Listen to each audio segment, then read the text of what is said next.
Assalamualaikum warahmatullahi wabarakatuh. Nama saya Muhammad Septrian Asrayesa dan di sini saya akan mengerjakan UTS Teori Informasi. NPM saya 181705108 kelas B. Langsung saja kalau gitu. Nomor 1. Soalnya apa yang dimaksud dengan teori informasi? Teori informasi adalah disiplin ilmu dalam bidang matematika terapan yang berkaitan dengan kuantisasi kuantisasi data sehingga data atau informasi itu dapat disimpan dan dikirimkan tanpa kesalahan melalui suatu kanal komunikasi. Pengertian ini saya dapatkan dari Wikipedia ya. Jadi, kalau menurut saya sendiri, teori informasi itu menjelaskan tentang gimana dia tuh macam-macam tentang data dan informasi. Kayak apa itu data, apa itu informasi, gimana caranya ngompres data, gimana caranya mengirimkan informasi antara satu perangkat ke perangkat lainnya, dan coding dan yang lain sebagainya. Eh, itu bakalan dibahas di teori informasi sejauh ini. Oke, selanjutnya ke yang nomor 1, poin B, perbedaan data dan informasi. Jadi di sini ada perbedaannya kalau misalnya data dan informasi itu secara garis besarnya, informasi itu adalah sebuah data yang sudah diolah. Nah, kalau misalnya spesifiknya, di sini ada data. Data itu tidak memiliki makna apapun. Nah, kemudian data itu dapat berbentuk angka, fakta, rincian, dan juga segala bentuk pengamatan terhadap suatu peristiwa.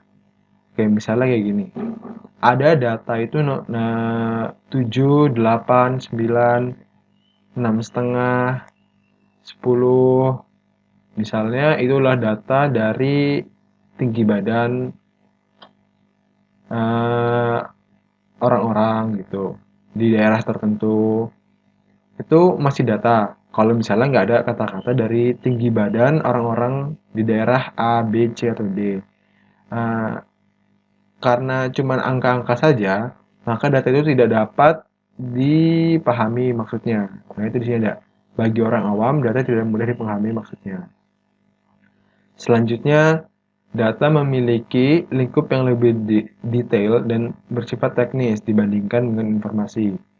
Kalau informasi itu lebih mudah dipahami, namun di, bisa dibilang lebih umum dibandingkan dengan data. Data itu bakalan lebih spesifik gitu. Nah, sekarang yang informasi. Informasi itu data yang telah diolah sehingga memiliki suatu makna tertentu. Tadi seperti itu, misalnya ada data 1, 2, 3, 4, 5, yaitu umur anak-anak di suatu keluarga. Maka bisa dibuat informasinya bahwa rata-rata umurnya adalah 3 tahun gitu. Dan semacam itu. Data yang telah diolah dan dapat dibuat kesimpulannya. Nah, di sini ada informasi adalah data yang sudah diolah dan menggunakan beragam teknik tertentu.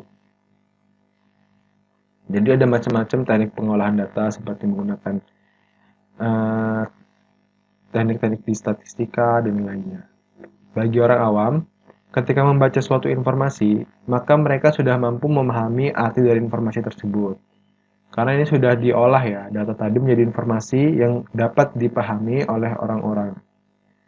Kemudian informasi biasanya menjelaskan sesuatu, ya. Dan yang terakhir, informasi menghasilkan penjelasan yang dapat dipakai untuk pengambilan keputusan. Nah, ini nomor 2, komponen dalam mengirimkan informasi. Jadi, dalam mengirimkan informasi itu kita seperti memberikan surat ke orang lain. Jadi tetap aja harus ada yang namanya sumber. Di sini sebagai pengirim. Kemudian ada penulis sumbernya yang mau ngasihin surat. Kemudian ada pengirim. Pengirim ini kotak pos. Kemudian ada sistem transmisi. Sistem transmisi ini eh, disebutnya adalah tukang posnya. Dia bakalan nganter-nganterinnya. Penerima adalah kotak pos dari yang ingin dikirimkan suratnya. Tujuan adalah orang yang ingin dikirimkan suratnya. Seperti itu. Selanjutnya ada di sini aja langsung ke alur pengiriman data. Pertama itu dalam mengirimkan data itu ada namanya informasi, sumber informasi. Sumber informasi itu biasanya pesan. Misalnya itu kata-kata halo atau yang lainnya. Setelah ada informasi yang ingin dikirimkan itu, dia bakalan decoding, yaitu merubah bentuk yang tadi itu menjadi bentuk 0 dan 1 atau biner menggunakan encoder. Setelah di encode, dia bakalan dikirim melalui communication channel. Nih, jadi di sini communication channel ini termasuk dari pengirim, sistem transmisi, dan menerima. Setelah itu, dia bakalan dikirimkan. Jadi yang tadinya datanya itu berupa data digital, dirubah menjadi data analog, dikirimkan. Setelah dikirimkan, dia bakalan diterima oleh receiver. Setelah itu, dia bakalan decode. Tadi encode, sekarang decode. Yang salah tadi itu ngebungkus, sekarang dibuka bungkusnya. Jadi dari biner tadi itu 0101 dirubah menjadi ke bahasa aslinya. Misalnya tadi itu kata halo lagi. Dia bakal dirubah, kemudian dikirimkan ke destination atau penerima. Penerimanya baru bisa mendapatkan pesan yang diberikan, sesuatu yang diberikan. Kemudian di sini ada perbedaan antara data lossless dan lossy. Lossless itu mengkompres data yang dibuatnya itu benar-benar semuanya itu masih ada, akurasinya harus tinggi gitu ya. Nah, itu di sini ada. Lossless adalah algoritma kompresi data yang memungkinkan data yang asli dapat disusun kembali dari data kompresi. Jadi kayak misalnya kita nge-zip, kan bisa di-unzip, biar tidak buka lagi. Lossless compression digunakan untuk mengkompresi data untuk diterima di tujuan dalam kondisi yang asli. Jadi dia itu kalau misalnya sebelum di data lossless ini, kalau udah diterima, udah dipindahin, pas di dekompresi harus tetap sama kondisinya. Lossless ini digunakan biasanya kalau akurasi yang sangat penting. Jadi data nggak boleh ada yang hilang sama sekali. Cuman mau dikompres. Kemudian kalau menggunakan lossless compression ini, biasanya ukurannya sama atau lebih besar malahan. Jadi walaupun dikompres dia nggak selalu ukurannya jadi lebih kecil. Mungkin lebih kecil, cuman lebih kecil sedikit gitu ya. Rasio kompresi lossless dapat cenderung rendah. Nah, ini yang tadi dibilang, karena dia pengennya itu tetap datanya asli, maka kompresinya itu bakalan nggak banyak yang dibuang. Berbeda dengan lossy. Lossy kompresi, metode untuk mengkompresi data dan mendekompresinya. Lossy compression menghasilkan file kompresi yang lebih kecil dibandingkan metode lossless yang ada. Lossy compression biasanya membuang bagian-bagian data yang sebenarnya tidak begitu digunakan. Lossy compression biasanya data lebih dikompresi itu lebih kecil, jauh lebih kecil dibandingkan ukuran aslinya. Makanya tuh rasio kompresi lossy ini bakalan sangat tinggi. Bukan sangat tinggi ya, cukup tinggi. Nah, ini contohnya dari lossless dan lossy. Kalau lossless itu kayak WinZip dan WinRAR, sementara lossy itu seperti JPG, JPEG, MP3, MP4, dan sebagainya. Jadi kalau misalnya yang lossless itu kayak ya kompres biasa lah ya, menggunakan RAR atau zip, kan bisa diekstrak dengan baik juga. Nah, selanjutnya ini soal-soal mengenai tinggi badan. Jadi di sini diketahui ada peluang laki-laki tinggi itu adalah peluang laki-laki itu 0,5.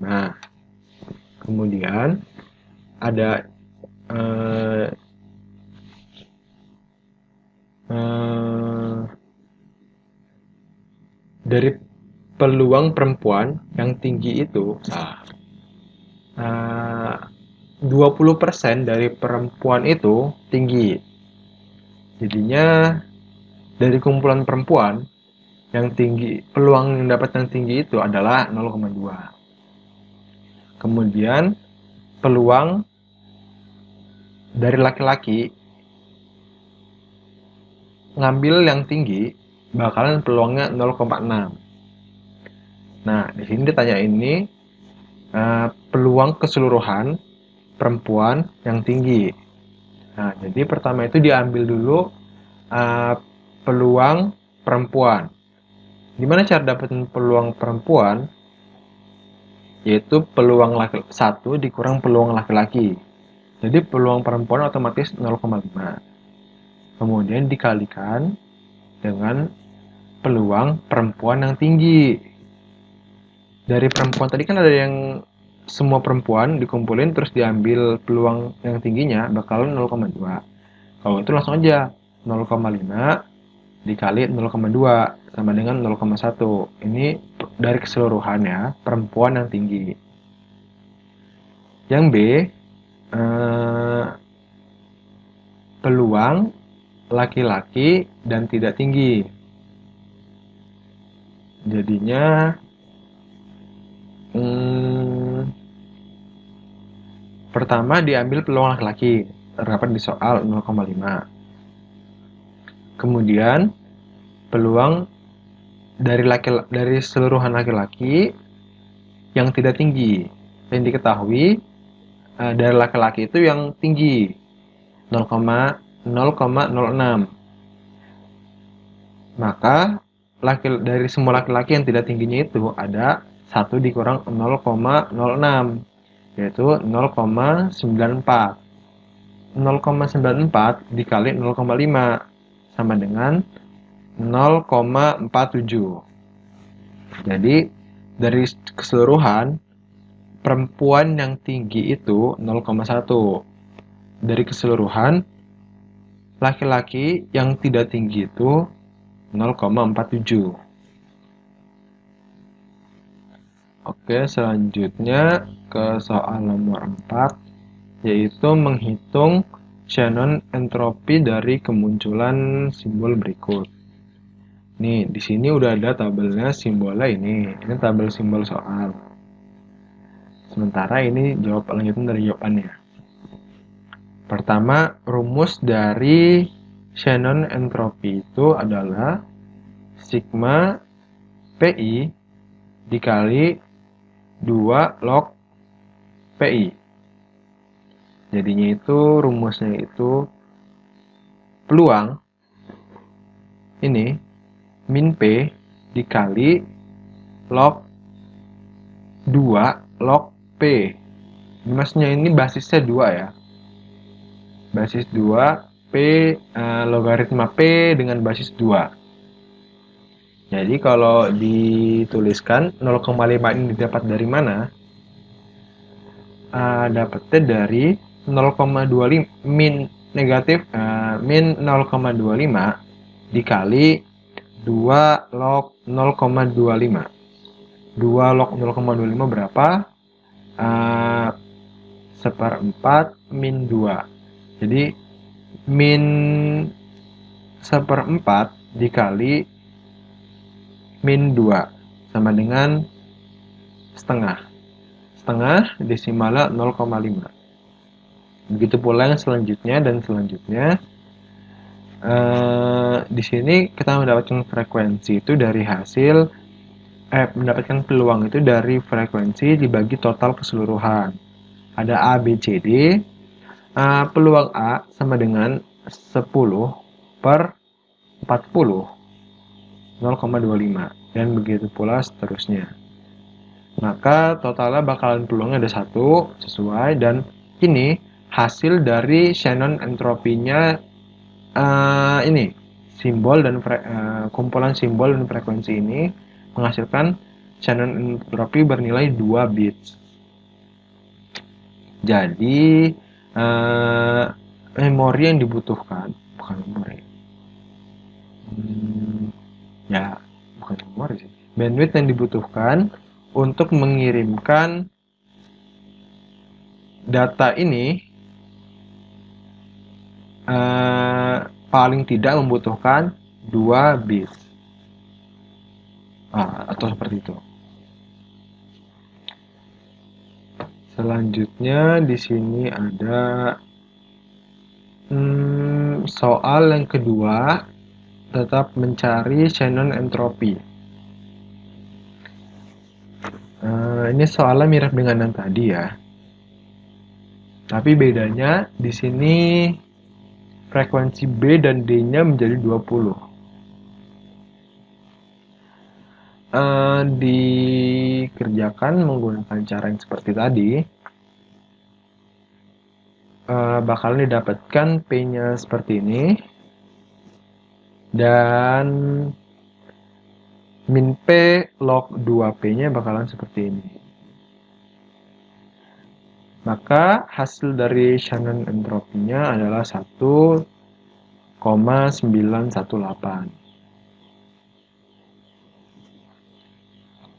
Perbedaan Shannon entropi A4A dan 4B. Perbedaannya nih, bisa dilihat di sini, perbedaannya itu ada di frekuensinya. Perbedaan frekuensi akan menyebabkan perbedaan pada peluang yang berakibat berbedanya pula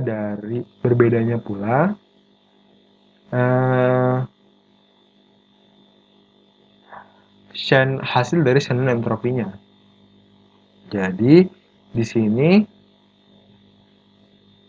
bakalan di A bakalan berbeda dengan yang di B karena terdapat perbedaan frekuensi di B dan D, di simbol B dan simbol D.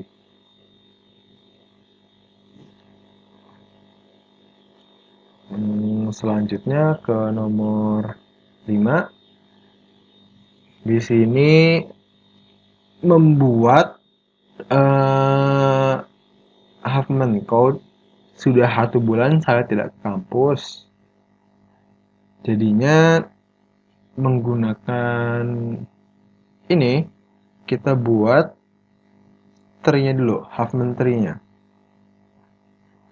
Setelah dibuat Huffman tree-nya, akan terlihat seperti ini. Yang sebelah kiri 0, yang sebelah kanan 1.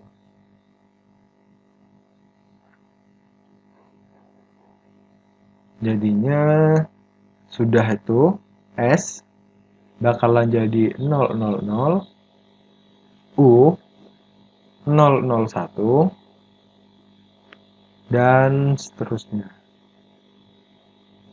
Ini Huffman tree-nya ya.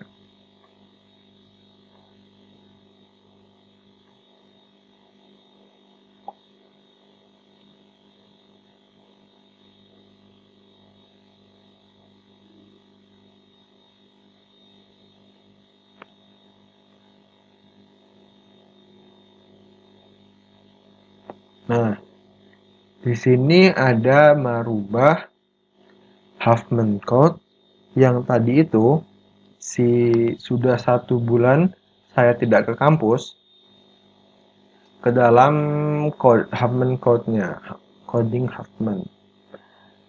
Jadi kalau menggunakan dari sini, si S itu 000,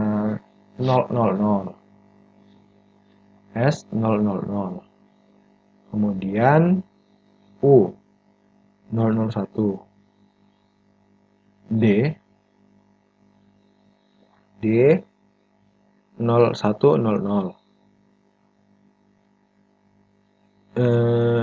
A 111, H 1011, 01 0 01100 00, dan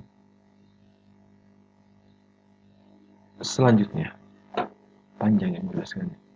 Jadi intinya dari Huffman code yang satu ini, kita pertama buat tree-nya. Setelah buat tree-nya, kita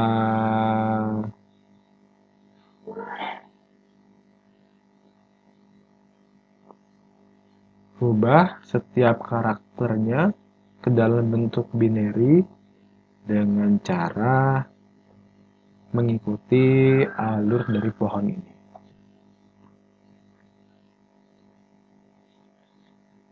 Soal yang ke B-nya, 5B-nya, merubah berdasarkan Huffman code yang tadi, Huffman tree yang tadi, dirubah hutan buatan menjadi bentuk binary di encode di coding. Pertama ada H 01100, apakah benar? 01100 benar. Kemudian U 001 001.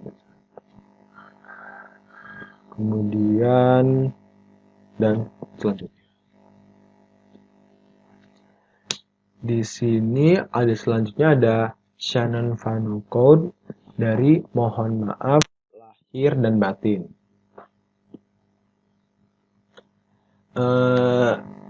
Ini setelah dibentuk tabelnya akan terbentuk seperti ini. Dibagi dua terus secara rekursif sampai dia itu habis masing-masing. Jadi ini ada jumlahnya berapa ini?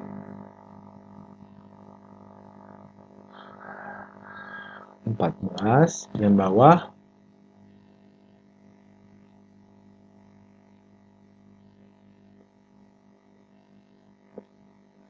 14 dan 13. Kemudian yang 14 jadi 0 dan 13 jadi 1. Kemudian dibagi lagi nanti.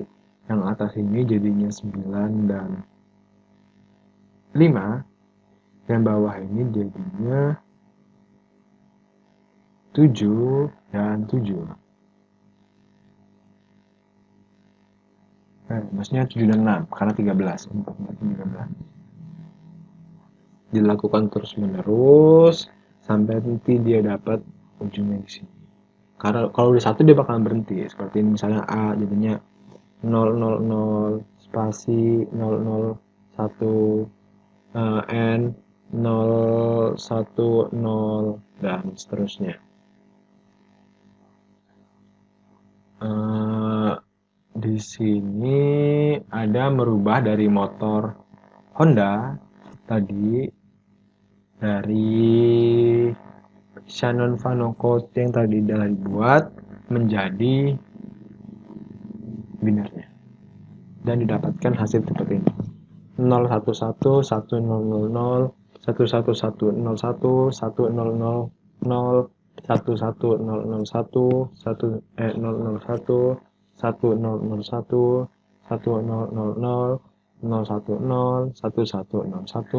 000 11111.